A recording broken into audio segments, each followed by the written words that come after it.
এটা যে সময়ের কথা, সে সময় এখনকার মতো এত গাড়ি ঘোড়া ছিল না। তখনকার মানুষ হেঁটেই যাতায়াত করত। 1828 সাল, মেদিনীপুরের বীরসিংহ গ্রাম থেকে এক গরিবের ছেলে তার পিতার সঙ্গে কলকাতায় যাচ্ছিলেন লেখাপড়া শিখতে।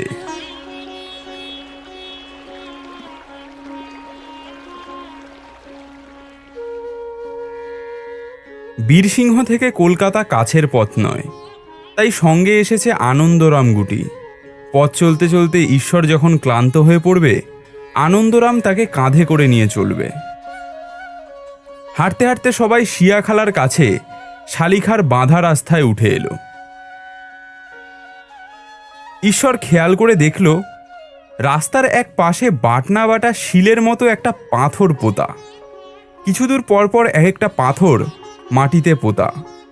তার মনে প্রশ্ন জাগল, পথের মাঝে মাঝে এমন পাথর পোতা কেন?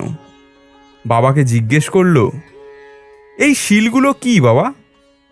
ঠাকুরদাস বললেন, ওরে ওগুলো শিল নয়, ওগুলোকে বলে মাইলস্টোন। মাইলস্টোন কি বাবা? মাইলস্টোন শোন তবে। মাইলস্টোন হলো গিয়ে ইংরেজি শব্দ। 1 মাইল হলো আমাদের ওই 8 ক্রোশের সমান। স্টোন অর্থ পাথর। কলকাতা থেকে প্রত্যেক 1 মাইল অন্তর এরকম এক একটি পাথর পোতা আছে। প্রত্যেক পাথরে লেখা আছে কলকাতা থেকে ওখান পর্যন্ত কত মাইল পথ। যেমন ধরে নে, কলকাতা থেকে 1 মাইল দূরে যে পাথরখানা পোতা আছে তাতে ইংরেজিতে 1 লেখা আছে। আর দেখ, এখানে লেখা আছে 19, মানে কলকাতা এখান থেকে 19 মাইল, মানে 9.5 ক্রোশ।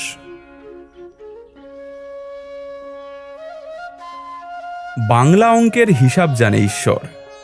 19 লেখা পাথরটি সে ভালো করে দেখে নিল। 1-এর পিঠে 9, মানে 19।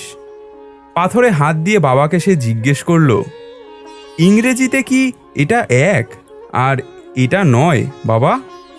বাবা বললেন, হ্যাঁ।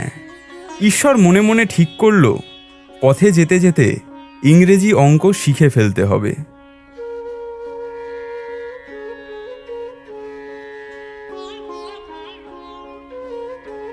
হাঁটতে হাঁটতে আরেকটা মাইলস্টোনের কাছে এসে থামল। সেটিতে লেখা 10 মাইল, মানে 5 ক্রোশ। ঈশ্বর বলল, বাবা, আমি ইংরেজি অঙ্ক চিনে নিয়েছি। 1 থেকে 10 পর্যন্ত শিখে ফেলেছি। বাবা বললেন, সত্যি সত্যি শিখে ফেলেছ? পরীক্ষা করে দেখা যাক তাহলে।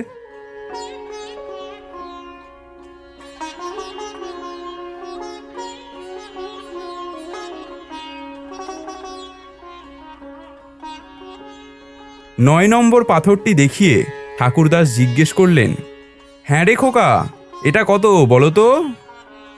ঈশ্বর বলল, 9।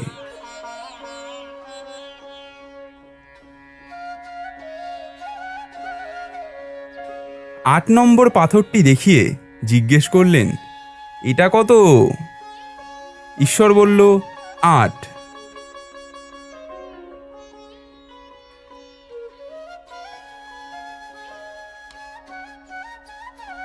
7 নম্বর লেখা পাথরটি দেখিয়ে ঠাকুরদাস জিজ্ঞেস করলেন, এবার বলো এটা কত? ঈশ্বর উত্তর দিল, 7। ঠাকুরদাসের মনে এবার সন্দেহ জাগল।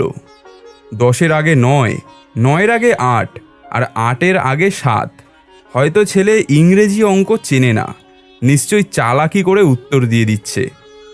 বুদ্ধি করে তিনি 6 নম্বর পাথরটি ঈশ্বরকে না দেখিয়ে গোপন করে গেলেন। যখন 6 নম্বর পাথরটি আসলো, তখন ঈশ্বরকে কথার ছলে ভুলিয়ে রাখলেন।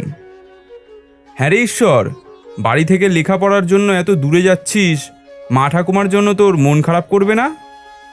ঈশ্বর বলল, মা ঠাকুমার জন্য মন কেমন করবে বাবা? ঠাকুরদাস বললেন, ধুর বোকা, তাহলে লেখাপড়া শিখবি কি করে?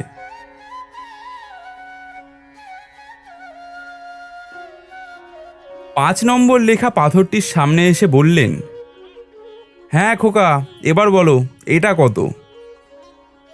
ঈশ্বর বলল, বাবা, এটা 6 হওয়া উচিত, কিন্তু ভুলে 5 লিখে রেখেছে। ঠাকুরদাস খুশি হলেন, বললেন, সত্যি সত্যি তুমি ইংরেজি অঙ্ক চিনেছ, ওটা ঠিকই লিখেছে। 6 নম্বর পাথরটি যখন আমরা পেরোই তখন আমি কথার ছলে তোমাদেরকে ভুলিয়ে রেখেছিলাম, তাই তুমি 6 নম্বর পাথরটি খেয়াল করনি।